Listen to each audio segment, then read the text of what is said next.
Well, 4:43 at KFBK, it's time for our Friday food segment, and we highlight all different kinds of food events and restaurants on this segment. And this time, it's a very special dinner as well as an effort. And in studio, we have a couple of gentlemen to talk to us about the Farm to Fork Sukiyaki dinner here in Sacramento and Sakuramento.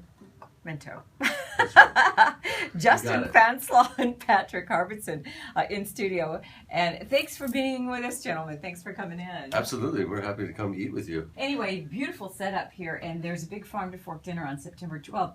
And I guess let's start with that, and then we'll talk about what it's going to benefit. Sure. So tell us about the dinner. So the dinner is really about highlighting the Sakuramento project to bring cherry blossom trees to Sacramento. And we're using the opportunity of Farm to Fork Week to talk about what the Japanese culture and their Farm to Fork movement in our city's history has to do with this whole project. So we'll be having a traditional sukiyaki from a restaurant that was founded in the early 1920s here in Sacramento, the original recipe, right on the R Street corridor.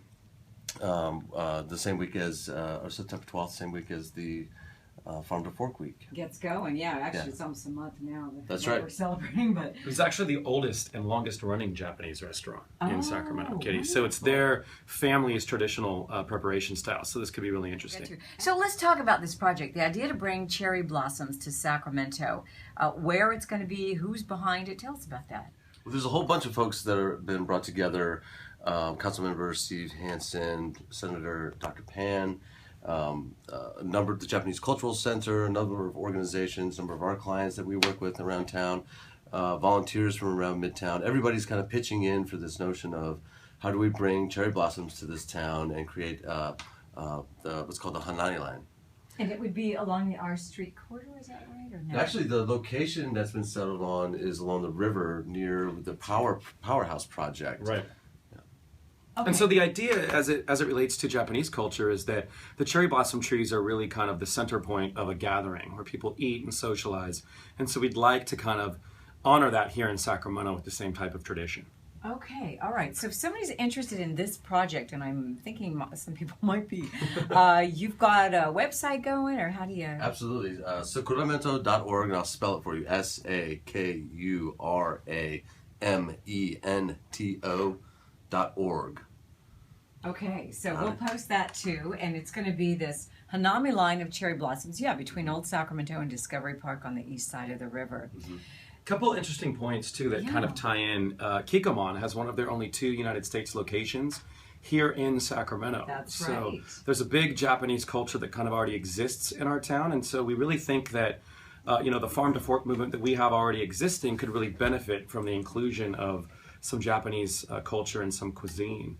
In fact, we've lined up the Japanese consulate to provide sake at the dinner, so we can ensure our guests will have a really good time. Enjoying that. Yeah. Okay. We'll be there at 6 having sake. Right, If you want to pick up your ticket online or at 360 and come down and have some sake with us. And then it's going to be a lot of fun. Everybody's been down to the R Street Art Corridor. You've heard about the Farm to Fork movement. It's taking it a step further with this particular dinner. And I just point out, too, this is the only Asian cuisine that will be served at the Farm to Fork, week. So it's a very specific and unique opportunity for folks to get involved. Sakuramento.org. And we've been talking with Justin Fanslaw and Patrick Harbison in studio. Thank you, gentlemen, for coming in. Thank you. Thank you, Kitty. Yeah, we'll have more information at kpk.com, the afternoon news with Kitty O'Neill. You can check it out. There'll be video and more pictures, too. Still to come.